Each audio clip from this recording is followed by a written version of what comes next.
students, in today's class we are going to see 7th standard science lesson 11, that is cell structured microorganisms. In this video we are going to see question answer this chapter. So let's start. Video आपको maximum resolution पे देखना है, 360 पे, 480 पे and 720 पे video एकदम clear दिखिएगा. 144 and 240 पे video आपको ब्लर दिखिएगा. ओके, सो आपको क्या करना है कि मैक्सिमम रेजोल्यूशन पे देखना है. इसके पहले के चैप्टर्स अपलोडेड आप चेक कर सकते हो प्लेलिस्ट में. What is the name of the minute components of which the body of a living organism is made? Is the number of these smallest units the same in the bodies of all living organism? तो देखो यहाँ पे दिया गया है, जो living organism है वो बने होते हैं बहुत छोटे छोटे कंपोनेंट्स जिसको बोलते हैं सेल, और ये नंबर ऑफ सेल्स अलग अलग होते हैं और स्पेसिफिक होते हैं हर लिविंग ऑर्गेनिज्म में. कोई एक सेल का होता है, कोई इससे ज़्यादा होता है, ठीक है, कोई बहुत ज़्यादा का होता है. जैसे हमारी बॉडी में बहुत ज़्यादा है, जो और बड़े ह्यूज एनिमल्स हैं उनकी बॉडी में और ज़्यादा होंगे. जितनी हैवी बॉडी होगी उतने ज़्यादा सेल्स होंगे.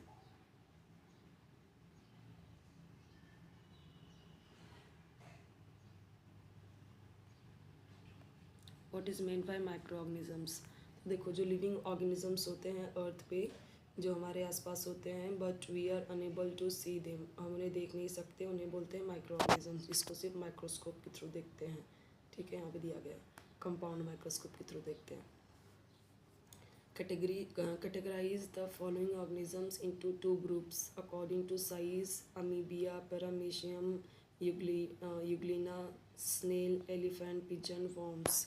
तो इनको कैसे साइज़ के हिसाब से, तो सबसे छोटी अमीबा होती है, फिर पैरामीशियम, फिर यूग्लिना, फिर माइक्रोस. ये क्यों इतने छोटे होते हैं? क्योंकि ये सबसे स्मॉल इतने होते हैं क्योंकि इनको हम माइक्रोस्कोप के थ्रू ही देख सकते हैं. तो माइक्रोस्कोपिक इन साइज़ होते हैं, यानी उनको सिर्फ माइक्रोस्कोप के थ्रू ही देख सकते हैं. स्नेल, उसके बाद एलिफेंट, पिजन और वर्म्स, ये कौन है? बड़े एनिमल्स हैं जिसे हम नेकेड आई से भी देख सकते हैं. ऐसे मतलब नॉर्मल आँख से भी देख सकते हैं. ऐसे नॉर्मली इन सभी को देख सकते हैं. कबूतर, हाथी, आपको कोई चश्मा लगाने की ज़रूरत होती है क्या उनको देखने की, या कुछ नहीं ना, तो आप उनको ईजिली देख पाते हो.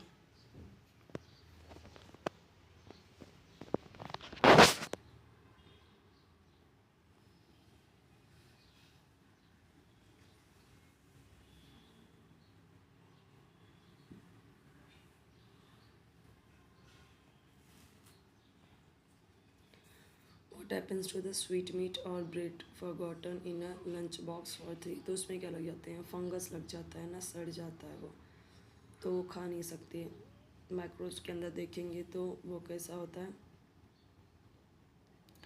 जो माइक्रोब्स होते हैं, माइक्रोब्स की वजह से वो जो स्वीट मीट होता है बहुत बैड हो जाता है. ठीक है, जो माइक्रोब्स होते हैं वो स्वीट मीट को ख़राब बना देते हैं. ब्रेड यूजुअली क्या होते हैं, उसमें फंगस दिखने लगते हैं, ब्लैक ब्लैक वाइट वाइट. एक क्वेश्चन यहाँ पे, what do we do with such spoiled food good why? तो यहाँ पे देखो हम उनको फेंक देते हैं, कंज्यूम नहीं करते. अगर उन्हें कंज्यूम करेंगे तो बहुत बुरा होगा हमारे हेल्थ के साथ, हमें नहीं खाना चाहिए इसको. यहाँ पे ये सारे क्वेश्चन हैं, उसके आंसर्स देखो नीचे दिए गए हैं, ये सारे आंसर्स हैं इनके.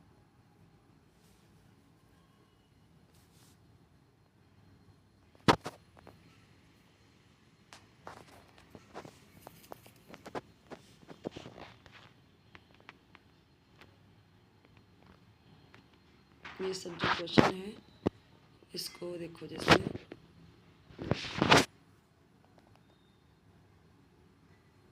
मिटोकॉन्ड्रिया, तो इसका क्या आंसर होगा? Power house of the cell. तो यहाँ पे ये मैच भी किया हुआ है और इसके सामने सामने इसका आंसर भी लिखा हुआ है. इसके भी आंसर्स यहाँ नीचे लिखे गए हैं. जैसे पैरामीशियम है तो ये कितना होता है? 100 माइक्रोमीटर होता है. तो यहाँ पे सामने आंसर लिखा है. ऐसे ही सबके आंसर सामने सामने लिखे हैं.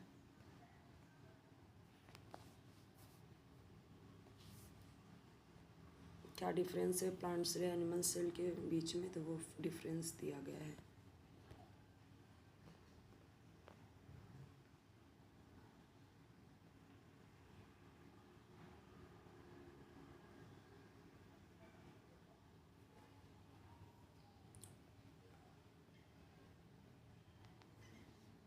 उसका रिमेनिंग पार्ट यहाँ पे है, दोनों के बीच का डिफरेंस ऊपर जो हमने देखा, prokaryotic cell, eukaryotic cell.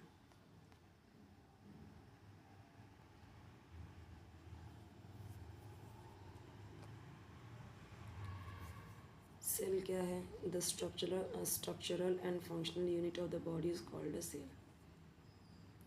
Different organelles जो होते हैं सेल में वो बताओ, उनके नाम बताओ। तो देखो यहाँ पे दिया गया endoplasmic reticulum, ribosome, Golgi body, ठीक है, lysosomes, mitochondria, plastid.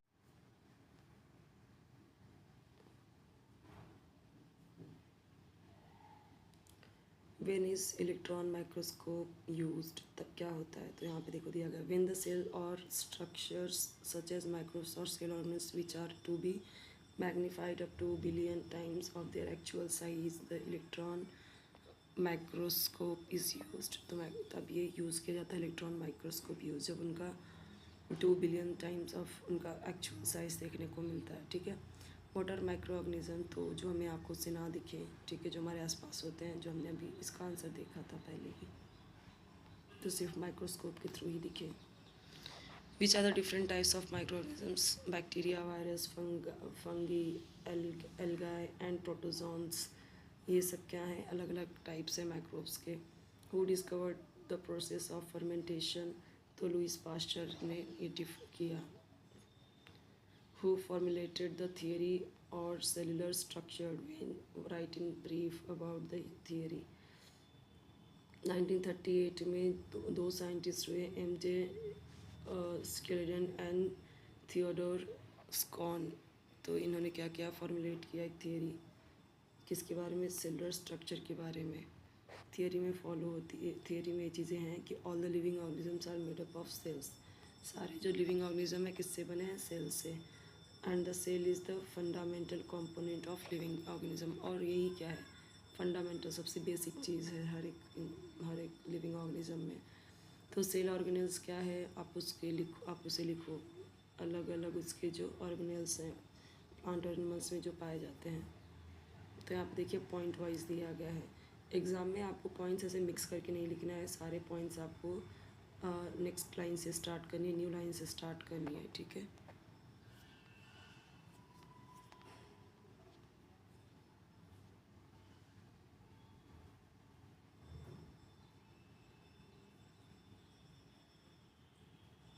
Explain the used and the harmful effects of micro organisms.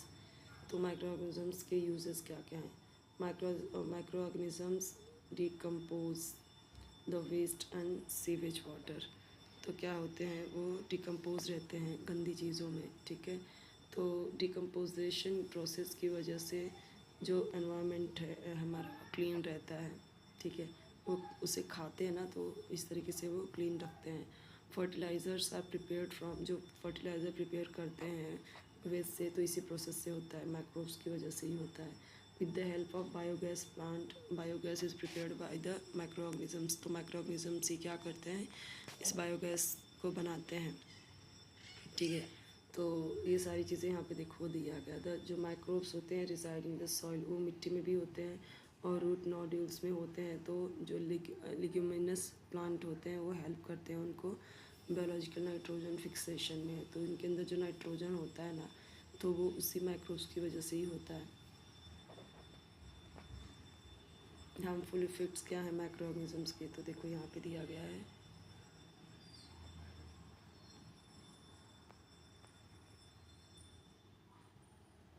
ये हमने जो ऊपर में देखा वही आंसर यहाँ पे भी है, सेम है। अगर वहाँ पे आपको क्लियर नहीं दिखा है तो आप यहाँ से लिख सकते हो उसे। चैनल ज़रूर सब्सक्राइब कर देना, वीडियो लाइक करना, फ्रेंड्स साथ ज़रूर शेयर करना ताकि उन्हें भी हेल्प मिले। और कोई वीडियो चाहिए तो कमेंट सेक्शन में बताइए आप।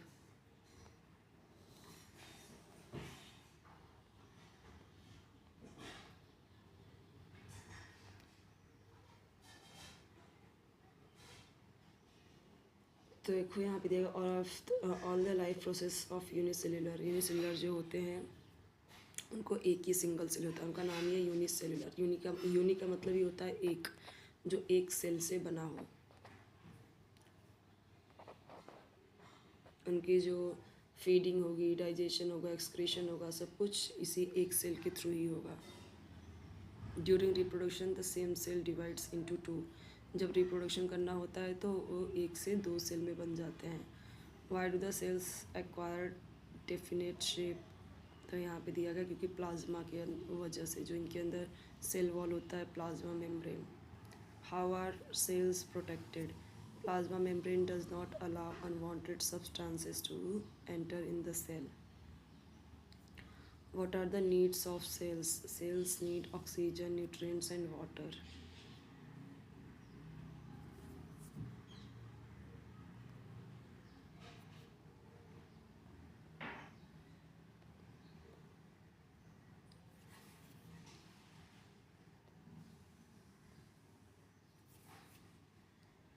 योगर्ट क्यों मिलाया जाता है जो बेटर होता है रवा इडली के उसमें भटूरे में, जो नान होता है उसमें। तो यहाँ पे देखो दिया, इससे फर्मेंटेशन होता है इसलिए। How do preparations like yogurt, idli, dosa become easy to digest. क्योंकि इसमें क्या होता है, फर्मेंटेड रहता है ये ना, तो योगर्ट भी बहुत ज़्यादा हेल्प करता है यूज़फुल बैक्टीरिया को फर्मेंट करने में, इसीलिए तो ये ईजिली डाइजेस्ट होता है, लाइट हो जाता है खाने में। साइंटिफिक रीज़न यहाँ पे बताना है। तो देखो, जो डिजीज़ स्प्रेड होते हैं लार्ज स्केल पे during periods of heavy rainfall and floods. तो यहाँ पे क्योंकि जो वाटर होता है वो कंटेमिनेटेड हो जाता है, उसमें सब मिक्स हो जाते हैं माइक्रोस जो होते हैं ना, इसके लिए there is a possibility of food poisoning if we eat stale food. बासी खाना खाते हैं तब फूड पॉइजनिंग हो जाता है। Soil is turned over during tilling. Useful bacteria होते हैं सॉइल में, तो ये हेल्प करते हैं। Fungus grows quickly in moist और humid conditions. Refrigerator used in almost every home.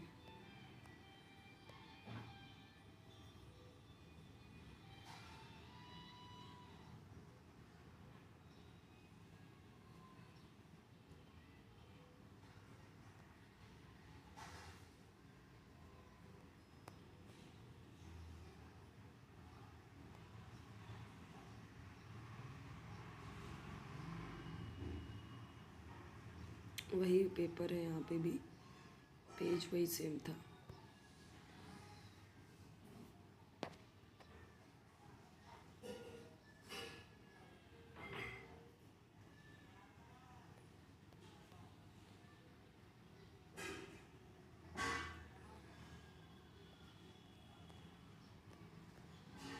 Next chapter है हमारा chapter number 12, that is the muscular system and digestive system in human beings. ये हम देखेंगे नेक्स्ट वीडियो में, ठीक है। इसके अलावा आपको कोई वीडियो चाहिए कमेंट सेक्शन में जरूर बताइए। चैनल जरूर सब्सक्राइब कीजिए, वीडियो लाइक कीजिए, फ्रेंड्स के साथ शेयर कीजिए और कमेंट बताइए आपको कौन सा वीडियो चाहिए।